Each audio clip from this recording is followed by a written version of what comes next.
Bonjour et bon samedi à tout le monde. Je réponds à toutes vos questions en vous donnant des conseils de lecture parce que si je veux rentrer dans les détails pour expliquer certaines choses, je risque de faire une conférence d'une heure, 2 heures de temps. Donc voilà un livre très très intéressant qui a été écrit par un des plus grands maçons italiens, Joele Magaldi, Maçoni Società a responsabilità illimitata, c'est-à-dire les maçons et la société à responsabilité illimitée. La découverte des horloges, c'est-à-dire les loges internationales. Cherchez sur la toile, sans doute vous aurez l'occasion, s'il y a la version française, ou bien je vais m'informer directement avec l'intéressé. S'il y a la version française, c'est un livre que je conseille à toute l'Afrique de lire.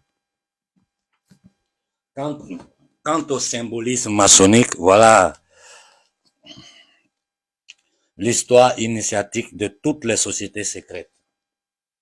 C'est-à-dire, c'est des bouquins, c'est un gros bouquin, il faut du temps pour étudier toutes ces choses-là, mais c'est les conseils que je vous donne pour vous permettre d'avoir les éléments pour pouvoir comprendre comment ce monde-là fonctionne et pourquoi nous, les Africains, nous sommes dans cette souffrance. Mais avant de continuer, je vais vous faire écouter quelque chose parce que bon, vous savez maintenant, mon seul plaisir, c'est que c'est la jeunesse qui m'écrit et qui me dit, tonton, faut faire voir telle chose à telle personne. Faut publier ça parce que les gens ne comprennent pas. C'est des jeunes Africains de la diaspora et du continent qui me demandent de faire telle ou telle intervention. Le plaisir pour moi est tellement immense. Il y a 5 ans de cela, je ne rêvais même pas un jour de voir la jeunesse aussi mobilisée. Écoutons un peu ça. Et puis bon, ensemble réfléchissons.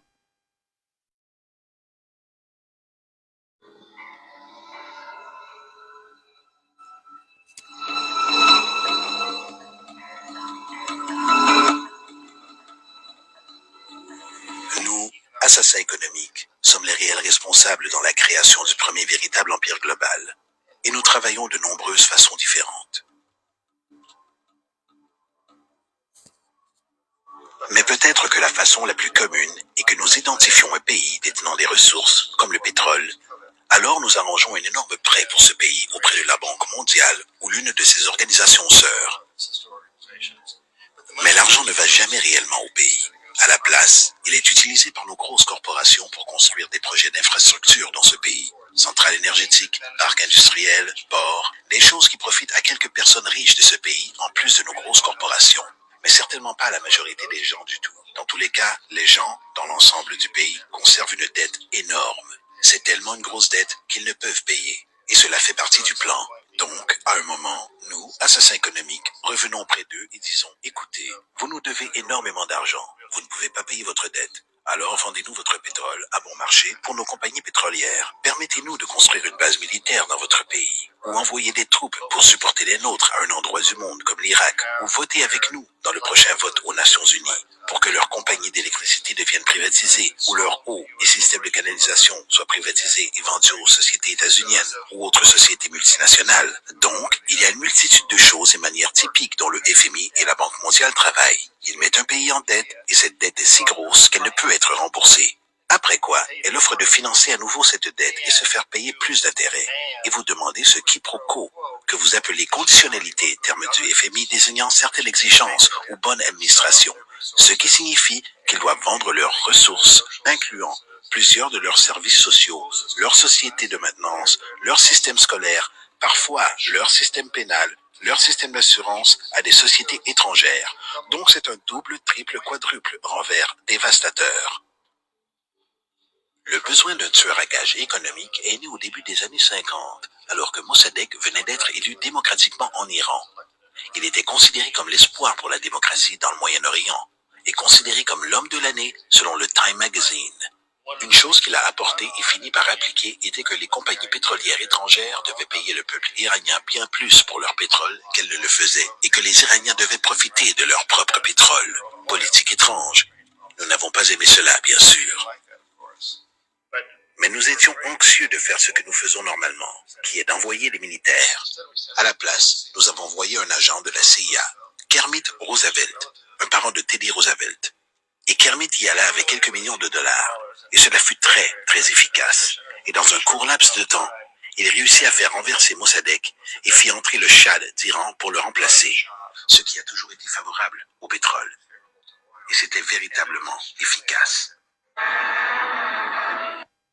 Bon, je m'arrête là parce la vidéo est longue. Vous pouvez même trouver le livre Confession d'un assassin économique. Je vous ai fait écouter ça pour empêcher ceux que quand nous ouvrons la bouche, ils disent non, nous parlons sans preuve. Là, c'est un occidental qui parle, un ancien agent, un killer économique comme lui-même il s'est défini, et il nous a expliqué en 2 minutes. Vous pouvez trouver la vidéo entière sur mon site Telegram, sur mon canal Telegram, en 2 minutes comment ils opèrent. S'ils n'arrivent pas à te corrompre, avec l'argent, ils arrivent à corrompre les gens autour de toi pour qu'on fasse un coup d'état pour que tu tombes. Sinon, en général, ils trouvent une excuse toujours avec les Nations Unies, qui n'est rien d'autre que le bras armé de l'impérialisme occidental et anglo-saxon pour légitimer leur banditisme dans le monde. J'ai vu hier qu'ils ont recommencé encore avec ces histoires de morts à la frontière de la Mauritanie et du Mali. Moi, je vais dire ici clairement, parce que je sais qu'ils m'écoutent tous. Si vous voulez passer par les Nations Unies pour attaquer le Mali, vous allez vivre l'enfer en Afrique. Je répète, si vous voulez passer par les Nations Unies pour attaquer le Mali, vous allez vivre l'enfer en Afrique. Je vous l'ai dit, et c'est la dernière fois que je vous l'ai dit. Faites toutes vos manigances, allez aux Nations Unies, racontez toutes les bêtises que vous voulez. Mais si jamais vous vous hasardez à rentrer au Mali avec vos armées, mon Dieu, ce qui va vous arriver là-bas, vous n'allez jamais, ça sera la plus grande erreur depuis 600 ans que vous massacrez les peuples dans le monde. Mais je ne peux pas continuer sans vous dire que j'ai été vraiment déçu. Quand hier, j'ai écouté une des vidéos du frère Tunkara qui est aux États-Unis. Pendant que le peuple malien s'est sacrifié, je dis bien le peuple malien s'est sacrifié. Il a mis son destin dans votre main. Les gens sont morts. On se rappelle encore les morts devant la mosquée. Tout ce que le peuple malien a subi pour vous envoyer au pouvoir. Et vous êtes là, vous distribuez les choses à vos maîtresses. 400 millions mais du n'importe quoi. Vous n'avez pas honte. C'est des gens comme ça qui peuvent faire une révolution. Pendant que le Mali est attaqué, pendant que la France est en train d'utiliser tous les moyens, c'est-à-dire tous les gouverneurs des colonies d'Afrique contre le Mali, vous arrivez au pouvoir. Ce que vous devez faire de concret, vous ne faites rien. Vous n'êtes en train de rien foutre. Ça, je vous dis clairement.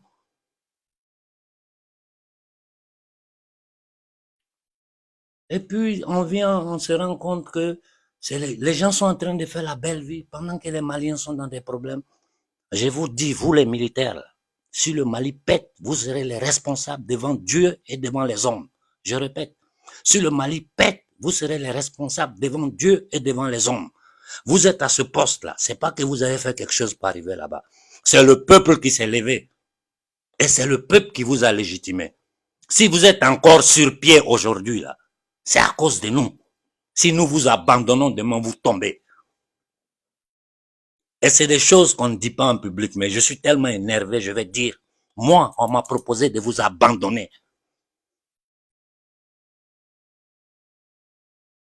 Vous êtes en train de faire de grosses erreurs. Nous sommes dans un processus révolutionnaire. Nous ne sommes pas dans un processus démocratique, je ne sais pas comment vous voulez l'appeler, électoral, mais un pays qui est en guerre. De quelle élection vous parlez? Un pays en guerre, il y a des gens qui sont là, ils parlent d'élection. D'abord, il faut mettre tout le Mali en sécurité. Mais les Occidentaux vont venir nous dire ce que nous devons faire chez nous. C'est eux qui doivent nous dire ça. Mais de quel droit ils se permettent de s'ingérer dans nos affaires internes en nous infantilisant? De quel droit? En quoi ils sont mieux que nous? Qu'est-ce qu'ils sont capables de faire que nous, Noirs, nous ne sommes pas capables de faire?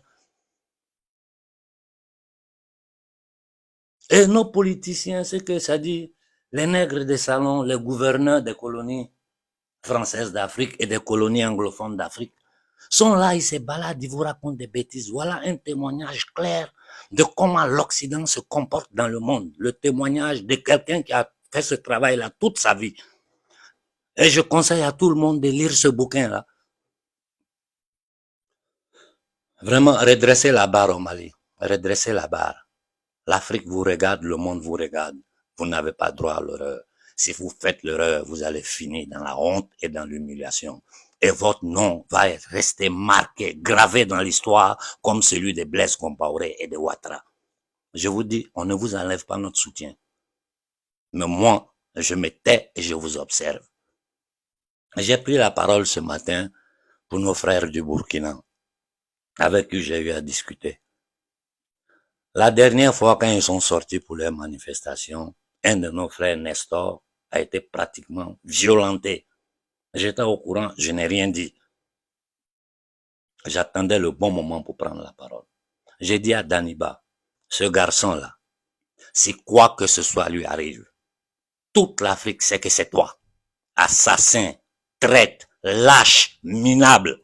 J'ai dit, si quoi que ce soit arrive à Nestor, toi et ta famille, vous allez le regretter. Si tu crois que ces impérialistes-là peuvent te protéger contre le peuple africain, tu n'as rien compris. J'ai dit, ça c'est valable pour toute l'Afrique. Vu que à chaque fois que nous sortons, ils tirent et ils disent que non, ils se sont défendus. Nous devons changer de stratégie maintenant. Les femmes doivent passer à l'action. Les femmes africaines, les dignes femmes africaines doivent passer à l'action. Le 12, quand vous sortez, devant la file, dans les premières files, il faut des femmes et des enfants. Les vieux, les femmes et les enfants sont devant, les hommes derrière. Écoutez bien ce que j'ai dit. Au Burkina, au Congo, quand vous vous levez, mettez les vieux, les femmes et les enfants devant la manifestation et les hommes derrière. Nous allons voir si ces nègres de salon-là ont le courage de tirer sur nos mamans, nos sœurs, nos fils, nos grands-pères, aux yeux du monde entier. Nous allons voir s'ils auront ce courage-là. Au Burkina, il ne s'agit pas de manifester et rentrer à la maison. Non, ça ne sert à rien. Quand vous vous levez le 12, tant que Daniba ne dit pas je quitte le pouvoir, personne ne rentre à la maison. Sinon, c'est inutile, c'est du temps perdu. Ces gens-là, tous les jours que Dieu fait, ils complotent contre nous. Ils ont des structures, c'est totalement leur travail. Ce bouquin que je viens de vous présenter, si vous avez l'occasion de l'avoir, ça va vous permettre de comprendre quelles sont toutes les structures qu'ils ont dans le monde. C'est-à-dire les officines qui travaillent pour leur permettre, avec tous les ONG, les institutions internationales, tout ce qu'ils ont créé comme instrument pour brigander le monde entier et leur propre peuple. Parce que c'est pas qu'ils font, chez nous là, ils vont avec la violence. Mais ici, ils les brigandent d'une autre façon. Le pays où je vis en Italie ici, c'est que le peuple italien est en train de subir de sa propre politique. Moi, en tant que noir, je suis choqué. J'assiste ce que les Français sont en train de vivre. Les Hollandais, en Hollande, un pays comme l'Hollande, tu manifestes, on te tue. Les Italiens. Je suis en train de voir ce que la société civile occidentale est en train de subir de leurs propres politiciens, c'est-à-dire des domestiques de l'élite occidentale, de la cabale internationale, parce que les politiciens, présidents, tout ça, c'est les domestiques du système. C'est-à-dire, c'est une pyramide à échelle. Nous, nos dirigeants, ils sont au sous-sol. Parce que ceux-là, c'est des nègres de salon. Ils ne comptent rien. C'est une pyramide. Les présidents, les ministres occidentaux, ils ne comptent rien. Ceux qui gouvernent le monde aujourd'hui, là, ce sont les multinationales comme BlackRock, Vanguard, les grandes banques comme Goldman Sachs. Mais c'est-à-dire, la démocratie, aujourd'hui, les Occidentaux eux-mêmes, ils savent pas quoi faire. Voilà pourquoi ils sont encore en train de regarder les politiciens. Sinon, tous ceux qui sont propriétaires de leur cerveau ont compris que la démocratie chez eux, ça n'a jamais existé. C'était seulement une superficie et ils avaient besoin de ça, du soutien de la société civile occidentale. Voilà pourquoi pendant un temps, ils les ont laissés vivre dans l'opulence tranquille pour légitimer le banditisme dans le monde. Et je vous dis une chose, je le répète à chaque fois que je prends la parole, tout ce qui se passe en Afrique est censuré. Ici, les gens ne savent rien. Tout ce qui se passe en Afrique est censuré. Et quand quelque chose filtre, ça filtre manipulé. Il ne dit jamais la vérité. Aujourd'hui, toute l'Afrique le sait. Le Congo sera un combat difficile. Le Congo sera un combat difficile parce que ces gens-là, sans le contrôle de l'Afrique centrale, sans le contrôle des matières premières qui sont là-bas, leur économie va péter. Macron l'a dit. C'est le cas du Mali. Sinon, perdons le Mali, nous sommes foutus. Mais le Congo, c'est encore plus grave. L'Afrique centrale, c'est encore plus grave s'ils la perdent. Donc, ils vont utiliser tous les moyens pour maintenir leur présence là. Et c'est pas avec les discours que nous allons sortir de là. Ces analyses-là, nous les faisons. Moi, je veux qu'on passe à l'action. Le 12 au Burkina, si vous vous levez, ne vous asseyez plus. Ne vous asseyez plus. J'ai dit à Daniba et à sa bande de délinquants, des traîtres, des soumis, d'esclaves des Occidentaux. Si quoi que ce soit arrive à Nestor, toi, ton sort est signé en Afrique. Ça, je te le dis clairement. Que ce soit lui, que ce soit la dame, je connais pas son nom, que je vois souvent. Qui que ce soit parmi les activistes burkinabés, si quoi que ce soit leur arrive, nous allons péter l'ambassade de tes patrons. Je te répète, si quoi que ce soit arrive à nos populations qui sortent pour manifester devant le monde entier pour dire que ça suffit avec le banditisme occidental en Afrique, la tentative d'occupation militaire, ils ont déjà occupé, on est en train de les chasser. Toi, Daniba, même Blaise Compaoré, ce que tu vas subir là, pour Blaise Compaoré, ce n'est rien. Et regarde-moi bien quand je te parle. Hein. Et tu sais que quand moi je parle, le monde entier m'écoute. Il faut tenter de toucher à un fils du Burkina et tu verras la fin que tu feras.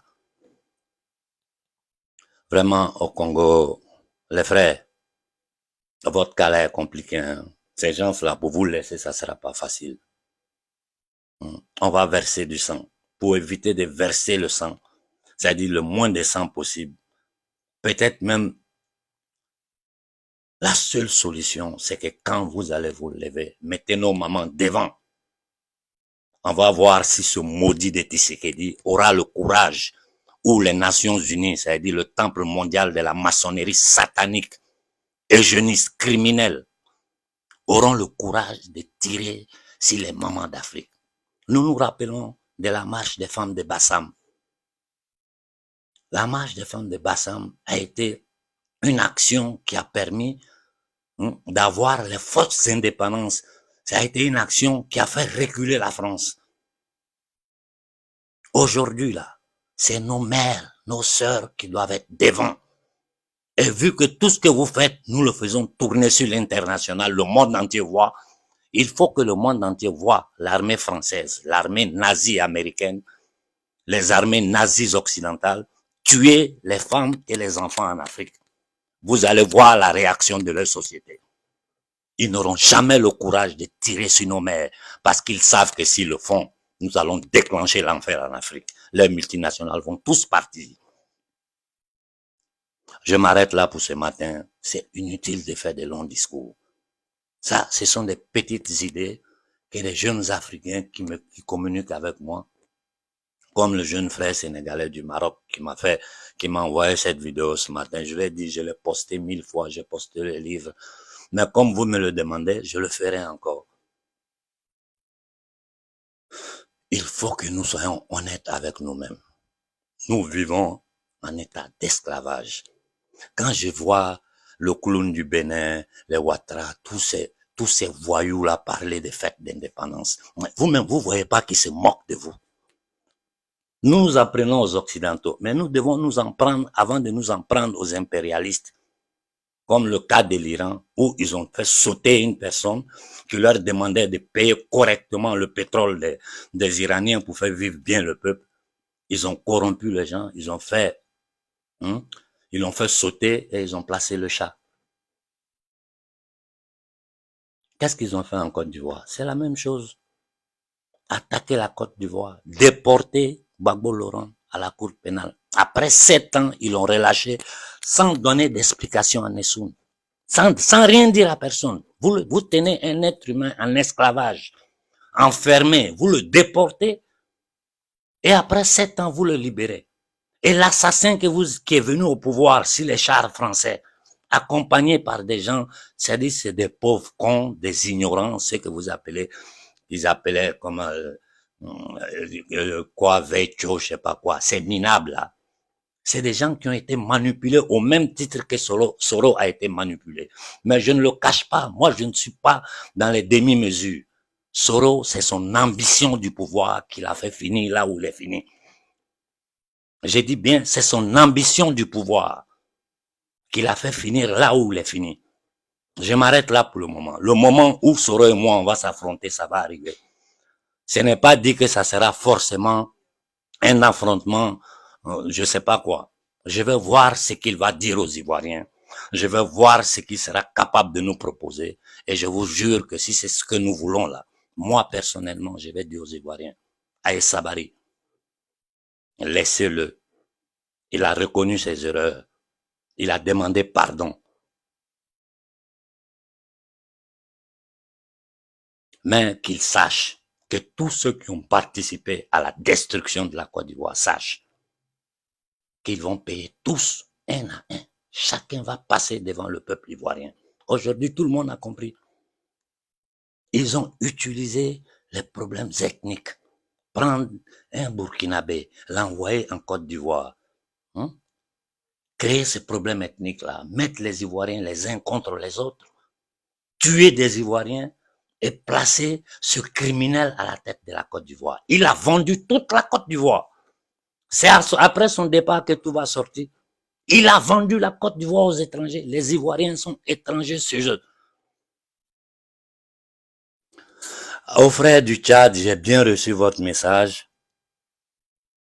J'ai dit aux frères avec qui j'ai discuté hier, bientôt je vais rentrer en contact avec vous et ensemble nous allons voir comment nous organiser. Parce que le petit débit ne peut pas rester là. C'est impensable. Et vous les Tchadiens, vous devez comprendre que vous êtes attaqués, que vos dirigeants sont des voleurs, des truands. Ne restez pas dans des problèmes ethniques. C'est par là les Occidentaux arrivent à nous avoir. Vous êtes Tchadien. Un Tchadien vaut un Tchadien. Un Noir vaut un Noir. Notre peuple est attaqué depuis 600 ans. Il est temps que nous comprenions le schéma mental de ces gens-là, ce qu'ils utilisent pour nous avoir, ce qu'ils utilisent pour nous dominer. C'est tout le Tchad qui souffre. Et ces voyous, quand ils arrivent au pouvoir, qu'est-ce qu'ils font? Ils créent un petit clan autour d'eux. Ils arrivent. Mais regardez au Cameroun, regardez partout en Afrique. Le gouvernement verse de l'argent à toutes les personnes qui sont à des postes clés. Ils leur permettent de voler, chacun fait ce qu'il veut. Pour ne pas que les gens se révoltent. Aux militaires africains, c'est pas la peine. Vous êtes les plus lâches. Il n'y a pas plus lâche que les militaires africains. Regardez le gars de la Légion étrangère française de la Guinée. Mais moi, quand je le vois, ça me rappelle les loupards dans notre jeunesse en Afrique. C'est un loupard, ce gars-là. C'est un vaurien, c'est un délinquant, c'est un criminel. Et il est là pour détruire la Guinée. Si vous voulez, écoutez-moi. Si vous voulez pas, ne m'écoutez pas. Moi, je fais pas politique. Moi, je suis dans un processus révolutionnaire. La libération totale et définitive de l'Afrique. Voilà notre objectif.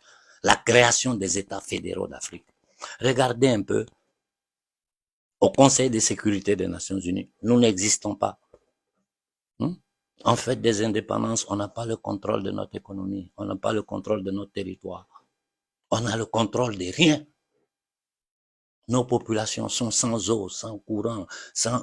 Hier, on m'a envoyé la photo de la rue principale, je sais pas, de Conakry à où, là. la rue principale, c'est-à-dire la voie principale qui part. J'ai la photo quelque part ici, mais quand j'ai regardé, ça m'a rappelé les voies que les camions utilisent pour transporter l'uranium du Niger. Même là où ils vont piller nos ressources là, pour faire une bonne route là, ils sont pas capables de le faire. C'est-à-dire ces gens-là, regardez comment ils ont désarmé le Mali. Ça faisait partie du plan pour attaquer le Mali. Ils sont sataniques, ils sont machiavéliques. Et il n'y a qu'une révolte populaire qui peut faire partie de ces gens-là. Il n'y a qu'une révolte populaire qui peut faire partie de ces gens-là. Si nous comprenons ça, demain matin, nous libérons l'Afrique. Si nous ne comprenons pas ça, on va traîner là jusqu'à la maçonnerie infiltrée dans le monde panafricain, c'est-à-dire des leaders panafricains créés par la maçonnerie, vont nous empêcher d'aller en avant. Ils vont faire des discours, ils vont tout faire. Mais quand la chose là, ils voient que ça va prendre, les patrons vont leur dire, faites tout pour bloquer ça. Mais aujourd'hui, ils n'ont plus de force, à part les likes là. Tout le monde sait que c'est des faux types. Ceci dit, bon, vraiment, que le bon Dieu nous accompagne dans ce combat. J'ai dit au colonel Koïta, tu as mon soutien à 100%, mais il est temps que tu passes aux actions. C'est que les gens disent dans la foule là, tu sais que nous autres là, on n'écoute pas. Nous, on sait comment les choses fonctionnent. On sait tout. Sors du franc CFA. Sors de la CEDEAO.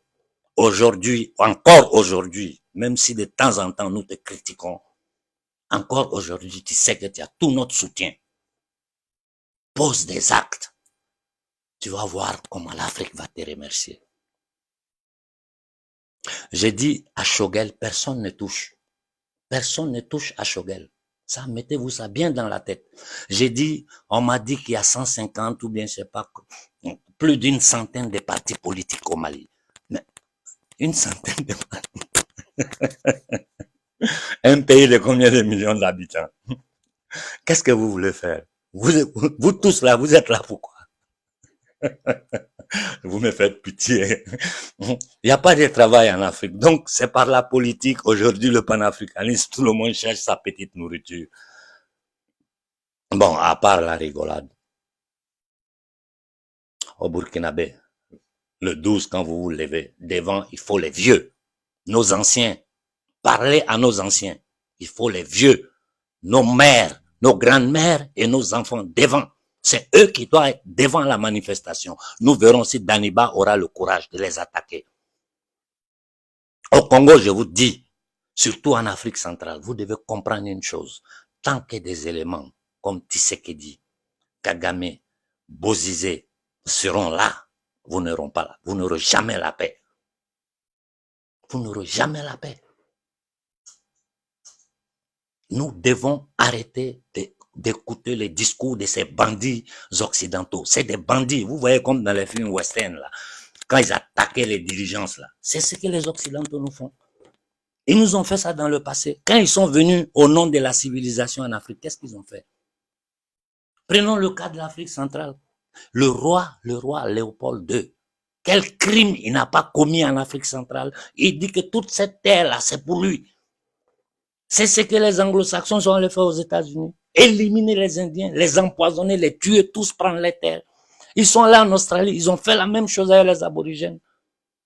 Avec les Maoris, ils ont fait n'importe où. C'est seulement chez nous en Afrique qu'ils n'ont pas pu nous exterminer.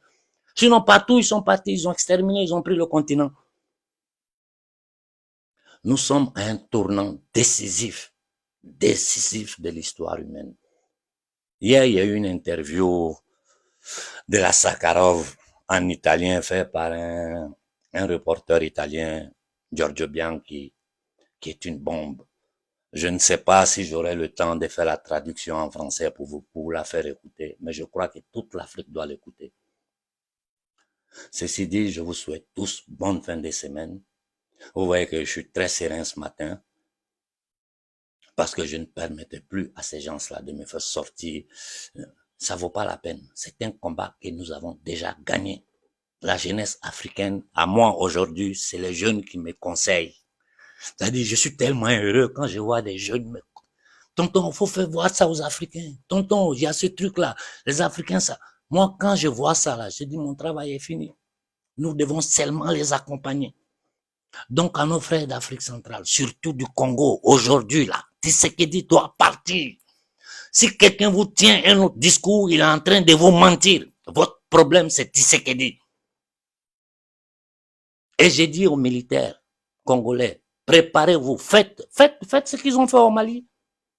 Mais si vous tentez de faire ce qu'ils ont fait au Mali, on va faire encore un coup d'État dans un coup d'État. Vous avez vu au Mali, ils ont tenté de tromper. On a fait un coup d'État dans un coup d'État.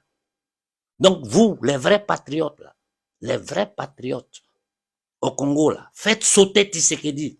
J'ai dit au petit débit, tu es maudit. Il y a une malédiction derrière toi. Parce qu'un petit garçon comme toi, si c'est pas la malédiction, un petit garçon comme toi, le destin de toute l'Afrique centrale, les Tchadiens, tu es en train de le brader aux Occidentaux. Quant à ce minable d'Embalo là, on dit que ce truand de Zelensky, mais Zelensky, ce n'est même pas la peine que je perde mon temps. Quelqu'un qui joue au piano avec son kiki. Allez voir ce qui était sa vie. Un voleur, un truand, un gangster. C'est ceux-là que l'impérialisme utilise toujours des gangsters, des psychopathes pour faire les choses. Ceux-là, ils convoquent le minable de Macky Sall et Mbalo qui ne représente rien aux yeux des Africains. Et ils vont aller parler à notre nom. Nous allons l'accepter. Il faut que nous commençons à dire que ni Mbalo ni Macky Sall représentent l'Afrique. Au Sénégal, il est vomi par tout le monde. Mbalo, c'est un inconnu qu'ils ont envoyé au pouvoir. Mais c'est du n'importe quoi. Je répète encore, après tout ce que Ouattara a fait, vous avez vu l'Union européenne ouvrir la bouche? Vous avez vu les Nations unies dire quelque chose à part, nous on n'a rien à voir dedans? Et ces mêmes gens-là viennent imposer des élections au Mali. Vous avez vu la CEDEAO ouvrir la bouche? Vous avez vu l'Union africaine dire quelque chose? Ils savent tous du franc CFA. Tout le monde se tait. Tout le monde se tait. Parce que les conditions de la France, c'est ça. Et la France ne le cache même pas. L'élite française le dit clairement. Si ces gens-là nous échappent, nous on tombe, vous tombez ensemble avec nous. Donc faites comme vous voulez. C'est dans l'intérêt de nous tous, les Occidentaux, que les Africains restent dans l'esclavage. Macron l'a dit clairement de sa bouche. C'est à nous de comprendre maintenant que nous sommes le dos au mur et que nous devons nous défendre. Et on est fatigué de se défendre. On doit passer à l'action. J'ai dit au Burkina, au Congo, quand nous nous levons maintenant là, vous savez que les images font le tour du monde. Aujourd'hui, ils ne peuvent plus rien cacher. Mettez les vieux. Je demande pardon à nos anciens. Levez-vous pour aider vos petits-enfants. Levez-vous. J'ai dit aux femmes africaines, prenez ce combat-là à bras le corps. Que ce soit en Afrique centrale, au Burkina, les prochaines sorties, je veux voir les femmes, les enfants, les vieux devant. Voyons si ces gangsters-là, si c'est nos ennemis endogènes auront le courage de tirer sur nos mères, sur nos grands-pères et sur nos petits-fils. S'ils le font, on fait brûler toute l'Afrique. Et ils auront honte aux yeux du monde. Ils auront honte, mais la société civile occidentale ne va jamais accepter ça. Je vous dis, ça fait 30 ans que je suis ici. Je connais les Occidentaux aujourd'hui mieux même que les Africains. Les Occidentaux vont voir des gens tirer ici des femmes, des enfants, des vieux. La société occidentale ne va jamais accepter ça. Ils vont jamais l'accepter. C'est leur fin. Voilà la solution. Les manifestations, les prochaines manifestations, il faut que toutes nos mamans, nos grands-mères, nos petits-fils soient devant, les hommes derrière. Et voyons s'ils auront le courage de tirer sur nos grands-pères, nos grands-mères, nos mères et nos fils. Voyons s'ils auront ce courage-là aujourd'hui dans un monde connecté, s'ils auront le courage de le faire. Vous avez vu encore au Mali ce qui s'est passé? Et l'ONU a dû renier Ouattara. Parce que la chose a pris le monde entier. Ils peuvent plus cacher. Donc quand c'est comme ça, ils essaient de sauver leur tête et puis ils ont vendu Ouattara maintenant. Les jours de Ouattara sont comptés. J'ai dit aux Ivoiriens, restez tranquilles. Ouattara a les jours comptés. Ils l'ont déjà abandonné. Je connais comment ces gens-là sont. Il y a des informations que j'ai que je ne peux pas dire en public. Sachez que les militaires ivoiriens sont dignes, hein, je vous dis. Les militaires ivoiriens sont dignes. Ils sont en train de travailler. Ouattara va partir. Ouattara va partir ensemble avec l'armée française de la Côte d'Ivoire. Ouattara va partir. Bon, je veux pas trop vous entretenir, non. C'est le temps des actions. Je vous ai donné cette petite idée-là parce que je discute avec la jeunesse africaine. J'écoute tout le monde. Je fais la synthèse de la chose et je propose ça à la société civile africaine. Le problème du Burkinabé est le problème du Mali. Le problème du Mali est le problème de la Guinée. Le problème de la Guinée est le problème de la Côte d'Ivoire. Nous sommes un peuple. Nous avons un seul but et nous devons prendre une seule direction. Rappelez-vous toujours de ce que je